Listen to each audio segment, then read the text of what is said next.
Salut à tous, on se retrouve pour un nouvel épisode de ma série Checkpoint. Aujourd'hui, on va parler de Lautaro Martinez. On va voir si c'est un nouveau grand ou non, dans le sens où aujourd'hui, il fait quand même une très grande saison avec l'Inter Milan. Et par rapport à ça, la question se pose, en tout cas selon moi. On va commencer dès maintenant avec sa carte d'identité. Bon, je pense que vous le connaissez plutôt bien. Il a 25 ans, c'est un Argentin qui mesure 1m74 et qui joue au poste d'avant-centre. Par rapport à son parcours, il est plutôt classique. Il a été formé du côté du Racing en Argentine. Et puis, durant l'année 2018, il a donc rejoint Inter Milan, mais pour 25 millions d'euros. Donc ça prouve bien que c'est un jeune qui était vu comme étant très prometteur, et par rapport à ça, il faut le mentionner. Maintenant, en 2021, du côté du Barça, il y avait donc Luis Suarez qui avait quitté le club. Ils cherchaient un remplaçant et ils ont donc voulu signer Lautaro Martinez. Et il a donc avoué à l'ESPN en Argentine qu'il voulait lui rejoindre Barcelone et qu'à cause de problèmes financiers, il n'a pas pu le faire. Et par rapport à ça, c'est important parce qu'après ça, il a prolongé avec l'Inter jusqu'en 2026, donc il lui reste aujourd'hui 3 ans de contrat. Maintenant, par rapport à sa saison actuelle, c'est au niveau des statistiques, c'est 54 matchs joués, 24 buts marqués et 10 passes décisives.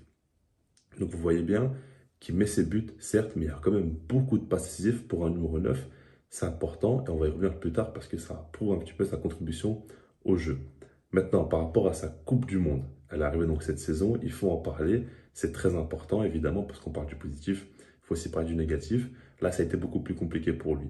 Disons que de base, il était quand même installé en puissance avec la sélection, aux côtés de Léo Messi dans l'attaque. Il a commencé titulaire et que rapidement, il a fait de mauvais matchs où à la finition, il a monté quand même beaucoup trop de manques.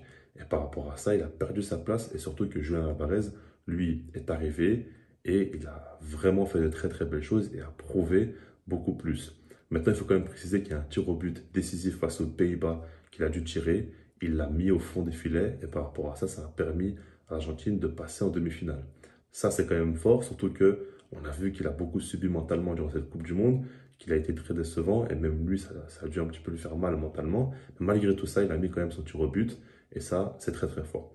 En dehors de ça, maintenant, par rapport à Lautaro Martinez, au niveau du jeu, de ce qu'il apporte, je pense qu'aujourd'hui, Lautaro Martinez a beaucoup progressé. On le voit avec l'Inter Milan. On voit que c'est un gars qui est beaucoup plus complet encore et qui devient de plus en plus mature. Il a 25 ans, il arrive quand même dans un bel âge pour un numéro 9. Il commence petit à petit à arriver proche de son prime et on le ressent. Honnêtement, on le ressent parce qu'aujourd'hui, il s'est apporté dans beaucoup de domaines du jeu. Déjà, dos au but, on le voit souvent, il arrive à conserver sa balle. Physiquement, il est quand même présent, il est dur à prendre et puis il est quand même habile balle au pied aussi. En fait, pour moi, Lautaro Martinez, ce n'est pas un joueur qui se démarque par une qualité en particulier. Ce n'est pas forcément un joueur très physique, très grand, pas très petit, pas très agile, pas très rapide, pas très technique, mais il est bon dans toutes ces catégories-là par rapport au fait qu'il est très très complet et ça c'est important parce que comme je dis donc il peut jouer dos au jeu mais il peut aussi jouer face au jeu, il peut accélérer, il peut aussi dribbler en un contre un. Alors c'est pas sa grande qualité mais il peut le faire si le jeu le demande. Et en fait c'est là où c'est intéressant parce qu'il arrive à comprendre quand est-ce qu'il doit dribbler, faire la passe ou tirer. Maintenant, évidemment, Lautaro Martinez ne prend pas toujours les meilleures décisions, mais je trouve qu'il y a une vraie compréhension du jeu et ça, c'est important. Et puis, en soi, Lautaro Martinez, c'est un joueur qui se connecte bien aux joueurs autour de lui et la preuve, c'est qu'il forme souvent de très très bons duos. Déjà, avec Lukaku, sous Antonio Conte, on l'avait vu, c'était très très fort. Les deux se trouvaient les yeux fermés. Bon, le duo est de retour même durant cette saison et on voit qu'il y a encore des restes qui peuvent faire de très très belles choses. Avec Edin Dzeko, on le voit encore une fois, c'est un très très beau duo qui marche bien. Et puis avec Léo Messi en sélection. Pendant un long moment, ça a marché. Et même durant la Copa América 2021, qu'ils ont remporté, les deux là, honnêtement, ça marchait très très bien. Et puis donc il y a eu la Coupe du Monde, comme je l'ai dit. Mais globalement, c'est un très très bon duo. Donc par rapport à ça, c'est pas anodin qu'il ait autant de joueurs comme ça avec qui ça marche très très bien. Parce que c'est un gars qui arrive à comprendre ses coéquipiers et à tout simplement apporter ce dont ils ont besoin. Vu comment il est complet, bah, il peut apporter ce que donc, le joueur aurait besoin, comme je l'ai dit, ou demande tout simplement. Ça, c'est très fort. Et puis, son jeu sans ballon. Parce qu'on parle avec ballon, tout ce qu'il peut apporter, mais son jeu sans ballon est très important. Surtout pour le football moderne. Parce que c'est un gars qui va beaucoup dépenser d'énergie, qui va beaucoup presser. C'est un petit peu l'un des premiers joueurs donc, qui pourra donc lancer le pressing. Il va insuffler quelque chose à ses coéquipiers, il va les motiver, et puis il va beaucoup dépenser d'énergie, au point même qu'on voit souvent avec des champions en Coupe du Monde qui terminent les matchs complètement cramés parce qu'il se donne à 200%, il ne compte pas ses efforts. Et puis il a ce côté aussi où il est très agressif. Et ça, c'est un truc que j'aime bien chez lui parce qu'on voit dans les duels, souvent, il n'hésite pas à y aller, il n'hésite pas à faire la faute s'il faut le faire. Et puis, il ne se laisse pas faire non plus. Souvent, quand il est contre des défenseurs qui veulent un petit peu l'intimider, il va jamais se laisser faire. Et ça, on le sait. Il motive aussi souvent ses coéquipiers et on voit qu'il a vraiment une force de caractère. Donc, par rapport à tout ça, son jeu avec et sans ballon est très intéressant. C'est un gars vraiment qui va beaucoup apporter au collectif. Maintenant, la question que je me pose, c'est est-ce que c'est vraiment un joueur qui pourra s'en détacher et en devenir le joueur star de son équipe? Ça, honnêtement, je ne le vois pas comme ça. Maintenant, avec le temps, il peut progresser, mais j'ai l'impression que c'est surtout un joueur qui va se dévouer pour son collectif et qui va vraiment apporter ce dont l'équipe a besoin, pas vraiment jouer pour lui. Ça, c'est quand même important. Maintenant, honnêtement, si je devrais cibler des axes d'amélioration, pour moi, c'est au niveau de la finition dans un premier temps. Il y en a une très bonne, il n'y a pas de souci, mais pour devenir un top numéro 9, il doit être encore plus clinique face au cage. Ça, c'est un petit problème que je cerne chez lui. On l'a vu vraiment grandement durant la Coupe du Monde. Avec l'Inter Milan aussi, on le voit. Alors, ce qui est bien, c'est qu'il est régulier dans son quota de buts. Il met souvent 20 à 30 buts par saison. Et pour un numéro 9, c'est très important d'avoir une garantie comme celle-ci.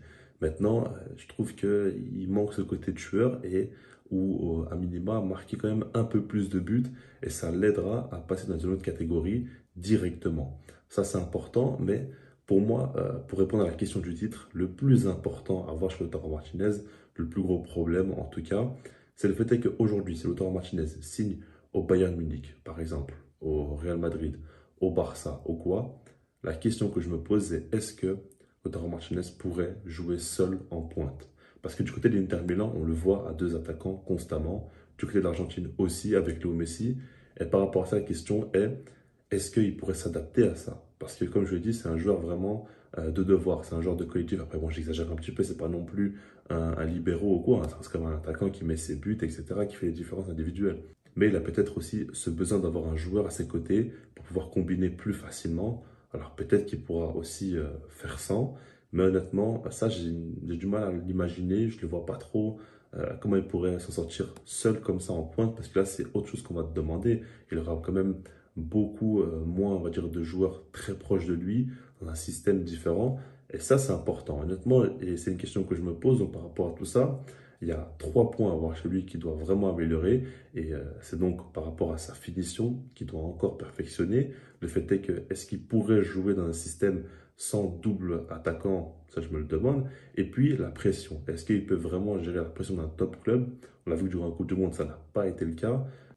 Et puis même en club, hein, la pression tout simplement que tu peux avoir, est-ce qu'il pourra la gérer ou non? C'est des questions que je me pose et par rapport à tout ça, la réponse à ma question du titre est tout simplement que pour moi aujourd'hui, ce n'est pas encore un nouveau grand. Il ne fait pas encore partie des top numéro 9, des joueurs que tu penses en premier quand on te demande c'est qui les meilleurs 9 actuels.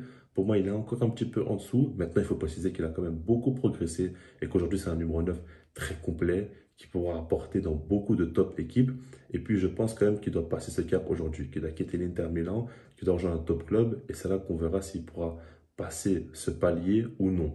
Maintenant, ce qu'il a fait dans sa carrière jusqu'à maintenant à l'Inter Milan, c'est très fort. Ça, il faut quand même le préciser. Et puis, je ne vous cache pas que j'ai hâte de voir la suite de sa carrière parce que pour moi, c'est un joueur intéressant et qui a encore beaucoup de choses à nous montrer. Il peut encore beaucoup progresser. Donc ça, c'est assez intéressant. Dites-moi vous de comment vous en pensez par rapport à tout ça. Et puis sinon, moi, je vous dis peace.